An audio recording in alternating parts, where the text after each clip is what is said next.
Welcome to Pluribus for the Rest of Us, the podcast where we talk about Pluribus twice a week.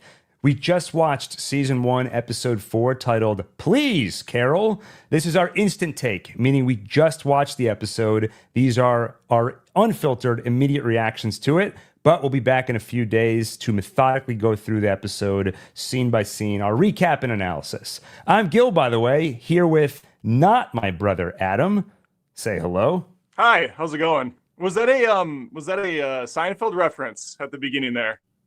It may have been an unintentional Seinfeld reference. Oh, okay. Yeah, I was thinking Festivus for the rest of us. So that's what I realized after, and that's what solidified it for me. I was like, you know what? It worked for Seinfeld, so it's going to work for us. Exactly.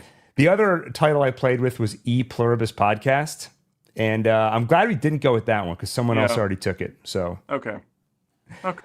So for those of you watching who've seen our previous episodes, you're like, who is this guy?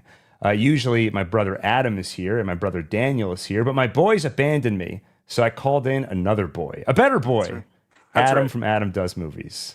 That's funny. I guess I haven't really done anything on your channel, really. I'm used to talking you through Tony on Hack the Movie. So it's nice actually being here with you right now, talking Pluribus. Yeah, he's usually our intermediary. We finally got rid of him, and we can talk man to man, boy to boy. We dumped the baggage. Yeah, exactly.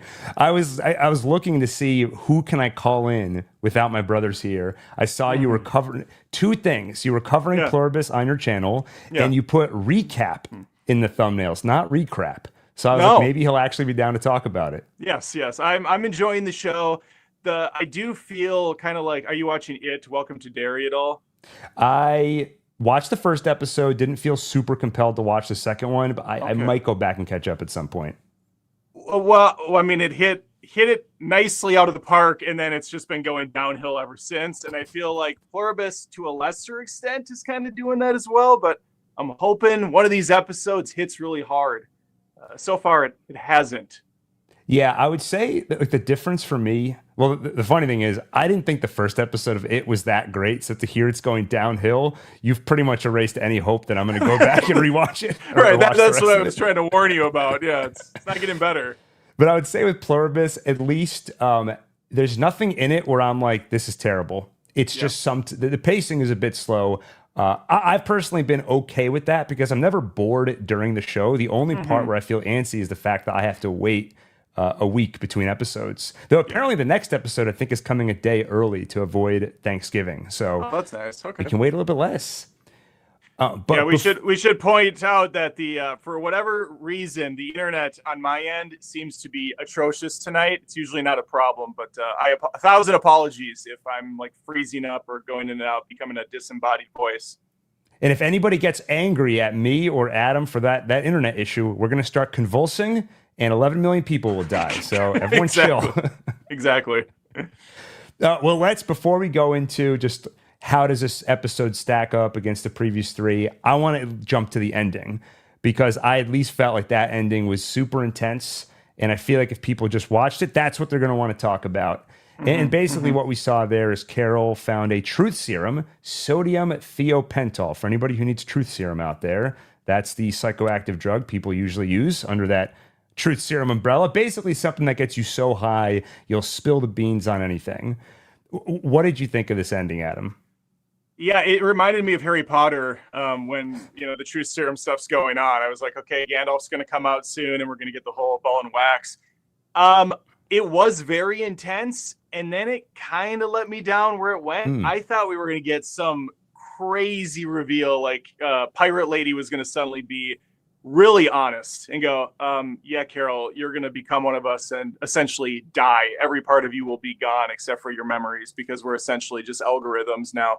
And that would have been wild stuff. But instead, it kind of just did what we've been seeing where they kind of freak out and convulse a bit. And we end with a harsh black cut. Not bad. Like you said, I'm still wanting to watch more of it, that's always a nice thing. But it's definitely feeling like season 1 of Better Call Saul without the emotional aspect of it. Better Call Saul had that brother dynamic that worked so well, I thought, even if the episodes were kind of slow rolling, the Jimmy to Saul transition for like 3 seasons or 4 seasons. Right. I don't know. This is. I said this in my last episode on my channel when I recapped it. I'm waiting for the other shoe to drop on this show, where the other big thing to take place that says, okay, this is where the game's going, and we haven't gotten it yet. Yeah, I was listening to your review earlier, and I feel similarly in the sense that at the end of every episode, I'm like, how do you keep this going for another episode, let alone another season, let alone the fact that Vince Gilligan has said, I could see it going for 4 seasons, probably possibly 4 or more. 5, yeah. Yeah, and I'm like, unless they introduce some new element, it's very hard to see how they do it. But then I keep seeing, okay, this episode starts by looking at the guy in Paraguay. So I'm like, okay, looking at it from another perspective. That's one way you keep it going a little bit. This episode escalated in a couple of ways. Probably the biggest thing is that Carol, last episode, basically was okay with, let me just veg out for the rest of eternity until they convert me and watch Golden Girls. But here she gets her hope back. She sees that there's at least, she believes now that there's a way to reverse all this because of the kind of non-answer they gave, which essentially was an answer. Right. That's kind of the big shift this episode. So presumably she'll be more proactive the rest of the season. Yeah, the intro is all right. Vince Gilligan really likes to slow burn some of that stuff. You had the Hispanic guy living out of a storage unit, and the people are still the pods. Do we have a name for these guys yet? Behind the scenes, they call everyone who's been assimilated, they call them the others, and anyone who is not assimilated, they call old schoolers. Okay, the others from Lost. That's what we're doing with this. Okay, I don't really want to be reminded of that show, but fine. The others. I don't like that. The infected. I don't love the Borg. Yeah, I think as long as they don't say it on the show and it becomes like the standard, if it stays behind the scenes and you only hear it if you listen to like the Insider podcast or this podcast, I'm okay with it. But even from the Insider podcast, I don't like the term "the others" because it was used in Lost. That was the best they could come up with. Pod peoples, that's there. How about just Pluribus? The Pluribus. That's what I was calling them last episode. The Pluribuses. That doesn't really roll off the tongue, though, to be honest. Well, Pluribus is plural because it's of many, right? Isn't that the definition of it? It's true. Of many. But I think the face that stares, he has the answer here. We call them the Plurbs. I like it. Plurbs. Okay, I'm going to go with that. I like that because it also reminds me of The Burbs, which was a fun movie. So the Plurbs are feeding this guy at the beginning, too, and obviously he doesn't want anything to do with that poisoned food, possibly. So instead, he decides to start opening up all the other storage lockers, and all he finds are a few cans of dog food, and he had a little one of those sugar packets, sugar packet, and one of those whole milks. Take a little shot of it. Oh yeah. And really, that's all we got from him. And he wrote down Carol's name because we got his perspective of her calling him, trying to connect, and he thought she was one of the Plurbs. I'm already using it. And eventually, he's like, "Oh shit, she's like me. I'm gonna make a note." And I guess we're gonna find out where that goes at some point. Yeah, the opening. So I talked about this on one of our previous streams, but Vince Gilligan says that one thing that really imprinted on him was years ago. He read Stephen King's book on writing, and one thing Stephen King said is that people love to watch process. They love to see people just doing things competently, and I feel like he really took that to heart. Because it's like we're watching this guy write down a radio station, turn it, wait for the timer to go off, write down the next one. But I will admit, like, this is how, now I'm obviously very biased. Like, I covered Better Call Saul for a few seasons. I've become a Vince Gilligan fanboy. So I'm watching and I'm like, I can't wait to see what happens next. But I know he's going to get the call from Carol, and it really is just what we expected. You're talking to a huge fan of his stuff too. I mean, Breaking Bad is my favorite drama of all time, and I have 2 kids, and I shit you not, like every year that goes by, I go, okay, they're close to the age where we can watch Breaking Bad with them. And my daughter, who's 16 now, we actually just started watching Breaking Bad. We're on the 4th episode, and even that show is kind of a slow burn in the first season. But man, it hits hard right out of the gates. I do agree with you, though. I love watching all the kind of day-to-day workaholic stuff. Even in that first episode when they're synthesizing the genes and they're just like bringing the donuts to the front desk. I was really hooked on where those donuts were going to go and who was going to take them. It just would be nice if there was a bit more substance behind the donuts. You know, what's underneath this? What's underneath the sprinkles of this show? Yeah, exactly. I mean, it almost feels like this is an extension of an experiment Vince Gilligan started with Better Call Saul. Mm-hmm. He's like, what if we did Breaking Bad, but paced it even slower? And now Pluribus is like, let's take a step back. Now, the funny thing is we say that, a lot's happened. But when you start with an alien invasion, it sets the bar very high. And so then everything that's happening, I think, feels very small in comparison. But well, and again, shows like Lost have kind of ruined everybody because they end every episode on such a ridiculous cliffhanger where there's like a polar bear on one episode and then there's like a dead horse on another one. You're like, whoa, what's going on? Right. And so when these episodes just end with a, like a quote from Golden Girls, you're not quite as hooked for the next one. It's true. But no, there's some good stuff. I liked watching them fill up the supermarket again. That was basically all of episode 3. Holy shit, they're efficient at this. I will say this. So going back to the ending, I want to expand a little bit on why I enjoyed it so much. Please. And I think the biggest thing is probably, at this point, we have seen a group of people walking in unison several times, but it's always felt just harmless. It's the plurbs have never really felt creepy to me. Even in the first episode where they're all talking at the same time, I kind of expected that because they'd hinted enough at the premise going in. I was like, I know it's a hive mind. This was the first time they felt creepy because this is the first time I've seen them walking toward Carol, and it felt menacing and not just totally harmless. When they started saying, please, Carol, over and over again, and they have the tears streaming down their face, that felt like, if that was in a horror movie, that would be like the iconic moment where everyone talks about. Like, it's the please Carol moment. And it did the fun thing that Breaking Bad and Better Call Saul used to do, where it has a title that by the end of the episode, the title takes on such significance. We're like, oh, that's why it was called that. In a more clever way, I don't want to keep complaining about it. You didn't hear us complain about this, but they call it grenade, and it's like wink, wink.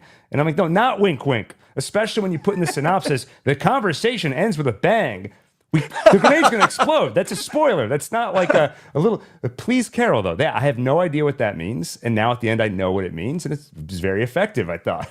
So you actually read the title in the little synopsis before you watch the episode? Oh, okay. I try not to. Okay. But like even tonight, for instance, as soon as episode 4 became available, the episode 5 thumbnail and synopsis was already there. And I quickly averted my eyes, but I at least saw the image.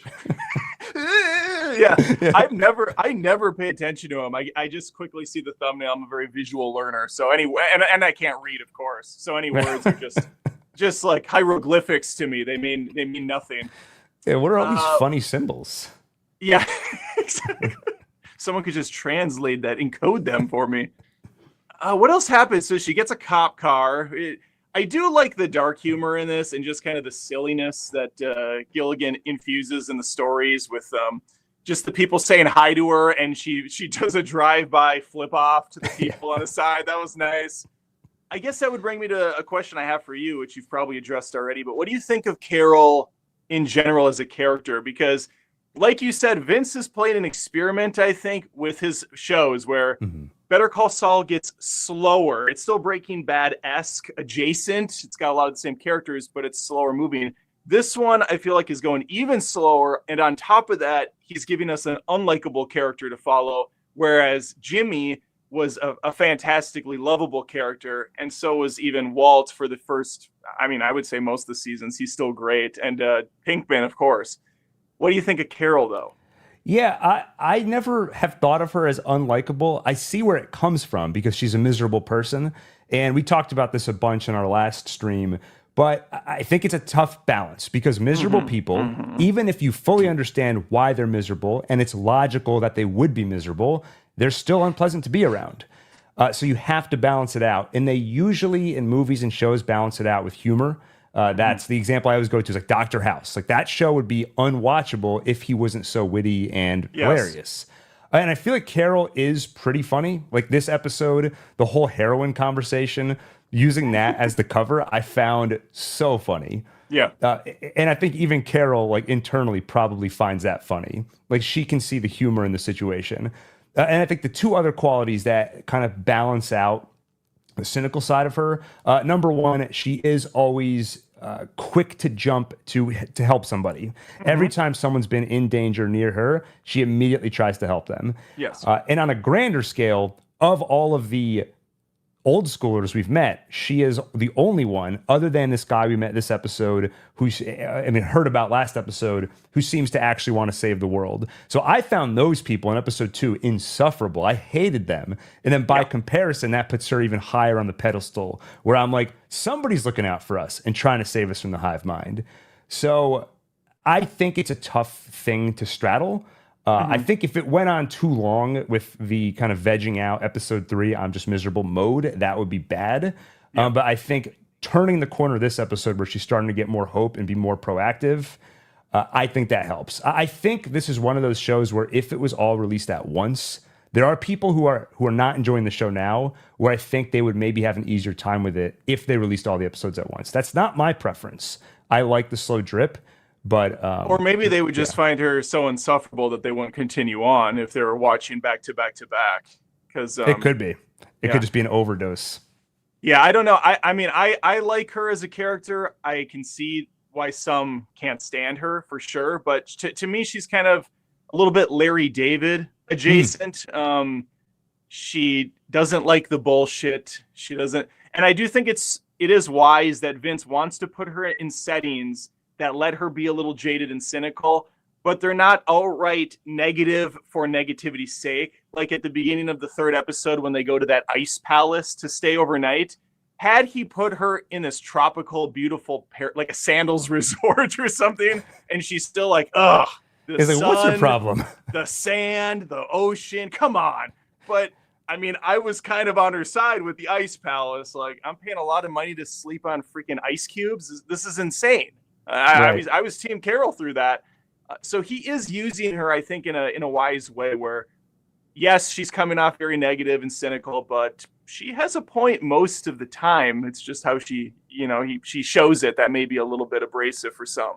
Right. And like I was saying earlier, I think even if there is, like, she just lost her wife. And she lost the entire human race. It's like, might there be a reason she's a little unhappy? But the thing is, like I said before, even if there's a reason someone's unhappy, it's still not fun to be around them. And she's effectively the only character on the show. So it's a risky choice. And I like your Larry David comparison because that's such a love it or hate it character where I love that character and I'm like, I so identify with him. And then people are like, he's such an asshole. I can't stand him. And I'm like, hey. You don't like me then. Yeah, well, the thing about Larry that's great is I agree with him like 90% of the time on Curb Your Enthusiasm with his little scenarios, but I'm not wealthy, so I don't have the balls to just be an asshole. But I feel like if you have a ton of money, you have nothing to lose, and people will like you regardless, so it doesn't matter. He has that up on me for sure. As far as this episode in particular, I think it was about... I liked it a little bit more than 4, to be honest. And that's to your point where she was just so mopey in 3. It was hard to really enjoy much there. But here she's kind of got a spring in her step because of the new reveal. She had her whiteboard with the 5 or 6 bullet points. She has established that they cannot lie to her. The Pluribus cannot lie. They have to be brutally honest. She had that questionnaire with that biker guy with the most awkward body type I've ever seen. I'm body shaming a little bit, but I mean, they chose him for that reason, I know. And outside of the ending, it was okay. It was an okay ride. Yeah, I think I said last episode, it was almost just a status quo. Like, what is it like to live in this world? And I see the value in that. But I was thinking we can't have another episode like this. Something has to start moving. And something has at least started to move this episode. By the way, that scene with the biker guy, when she's like, aren't you the mayor?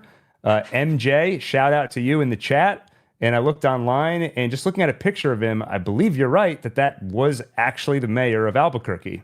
Oh wow, So nice. big. I guess it's appropriate. Like Vince Gilligan has been the biggest friend to Albuquerque for the last 20 Yes. years. So Yes. Well, that's cool. I didn't. A nice little bit of trivia there. yeah. Uh, Did they have a trailer for next week? Because the internet or Apple's crappy app was so bad I couldn't watch anything past the credits.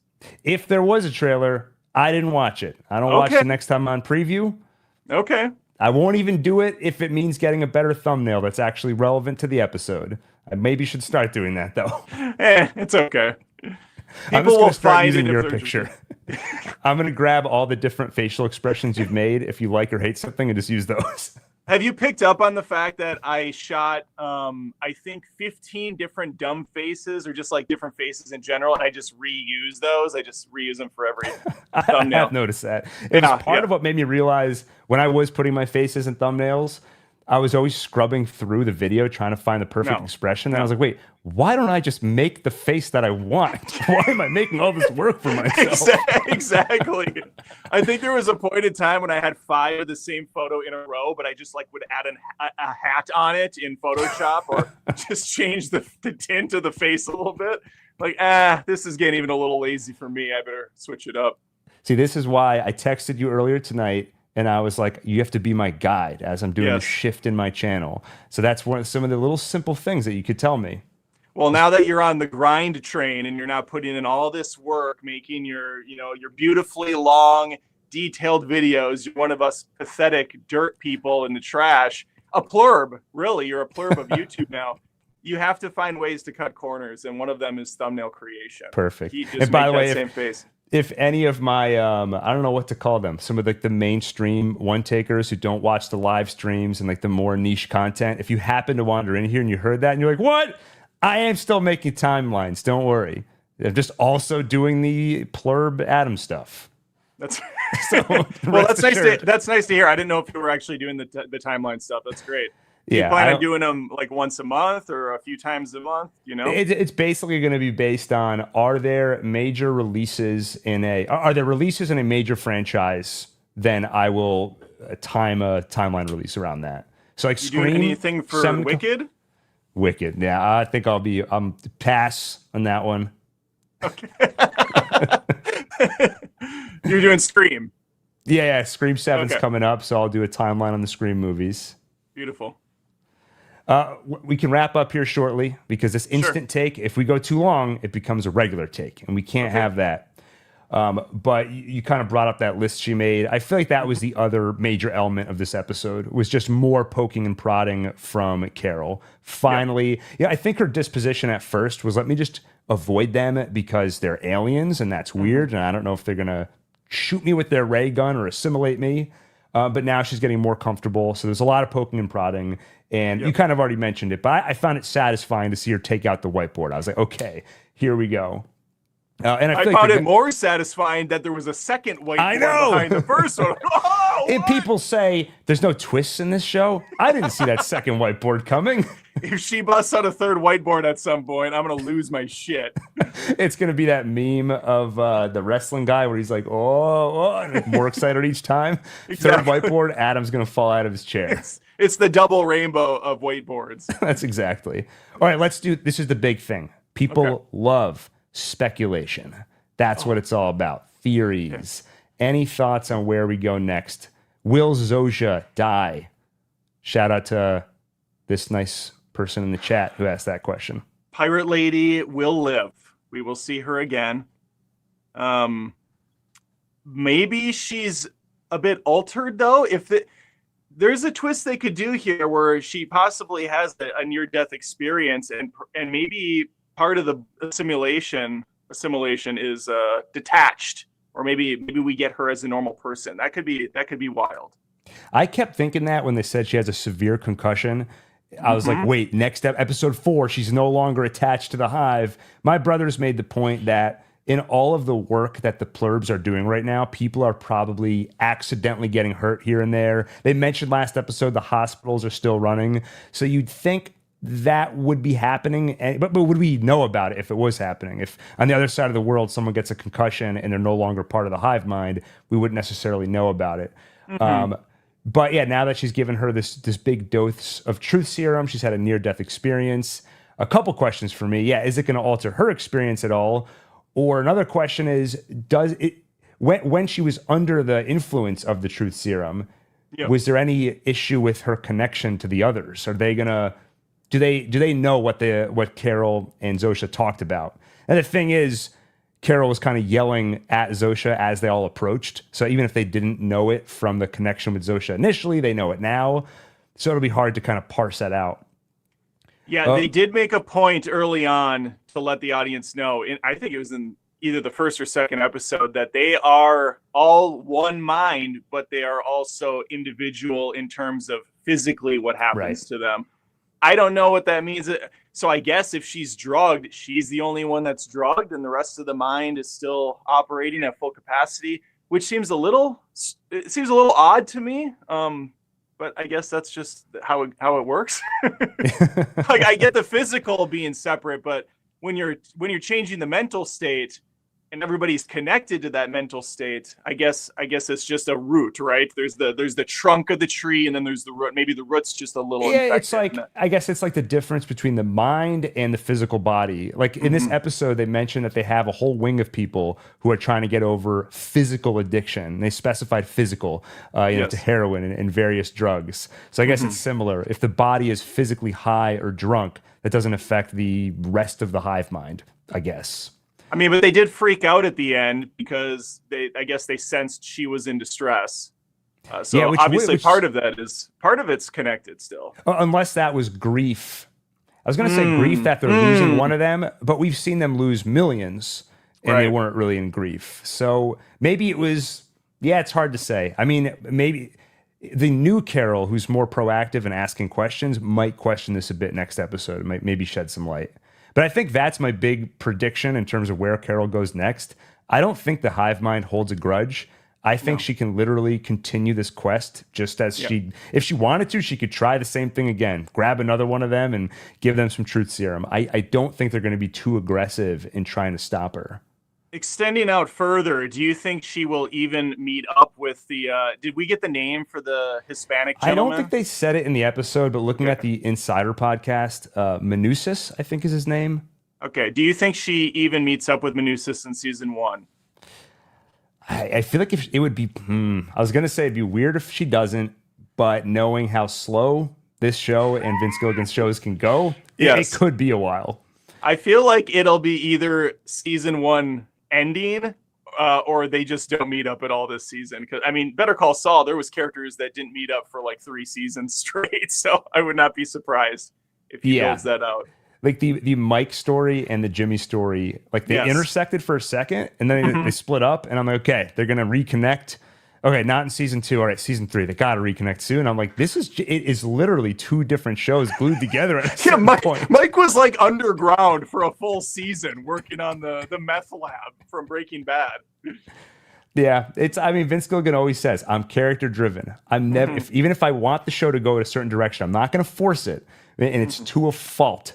So he's like, and so sometimes that means things will be very slow, but that means when things happen, they land with a lot of impact, but it's a dangerous game. You can't stretch it out too long. All right. Well, this was a lot of fun. I appreciate you having me on. Thanks for coming. You bailed me out. This was a big help, and I had a lot of fun. I'm glad we finally got to do this because I miss we used to stream together on Tony's channel. It's been a while, and I've been looking for a way for us to reconnect, and we did it. We made it happen. And if you need me ever again, if your brother bails or you just want a third, ear to throw in, I'm here. I'll listen. All right. Beautiful. So, you know what? I so appreciate that. I'm going to invite you into our little ritual. The way we close out every episode is I'm going to say, I'm Gil. You say, I'm Adam. And then in sync, we say, and this is Pluribus for the rest of us. That's what we used to do for Saulcast. It doesn't roll off the tongue quite as well, but we just force it to work. Talking Targaryen for House of the Dragon, we would yell Dracarys, and the whole screen would explode, Mr. Beast style. But first, the usual housekeeping. Like I said, this was the instant take, our immediate reactions. Maybe we got some stuff wrong. We just watched it. Everyone relax, all right? We'll be back in a few episodes with our full take, where we methodically go through the episode, recap the whole thing scene by scene. By then, I've listened to the Insider podcast. I'm going to pull in all the behind the scenes stuff, all the details. So we'll see you there. With that, I'm Gil. And I'm Adam. And this is Pluribus for the rest of us.